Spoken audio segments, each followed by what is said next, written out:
Tuesday morning எழுந்திரிச்சு வெண்டைக்காய் பொரியல், ரசம், ஒயிட் ரைஸ் இதெல்லாமே நான் ரெடி பண்ணிட்டேன். திடீர்னு ஹஸ்பண்ட் நான் ஒர்க் போகலை அப்படின்னு சொன்னால் எவ்வளோ காண்டாகுது. ஆனாலும் என்ன பண்ணுறது, எல்லாம் ரெடி பண்ணியாச்சு. ஸோ அதுக்கப்புறம் கொஞ்சம் லேட்டாக எழுந்திரிக்கலாம்ல லீவுன்னு சொன்னான் அப்படின்ட்டு நான் சொன்னேன். ஸோ பருப்பு குழம்பு சுண்டை வச்சுருந்தேன். அதையும் வச்சு மார்னிங் பிரேக்ஃபாஸ்ட் சாப்பிட்டு பீரோ துணியெல்லாம் நீட்டாக அரேஞ்ச் பண்ணலாம் அப்படின்ட்டு நான் எடுத்து வெளியே போட்டிருந்தேன். அதில் நான் வேலை செய்கிறேனோ இல்லையோ துருவன் நல்லா வேலை செய்கிறான். எல்லாத்தையும் ஃபுல்லாக கீழே இழுத்து விட்டுட்டான்.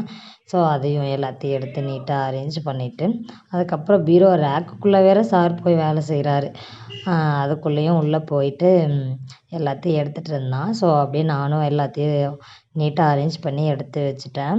ஹஸ்பண்ட் வெளியே வீட்டை சுற்றி கொஞ்சம் ஒர்க் இருந்துச்சு, அதை பண்ணிகிட்டு இருந்தாங்க. நைட் டின்னருக்கு புளி ஊற்றி சாப்பாடு தாளிச்சிட்டேன் மீதமானனால. ஸோ அப்படியே சைடிஷ்ஷாக சிப்ஸும் வச்சு சாப்பிட்டேன். அன்றைக்கி டே அப்படி தான்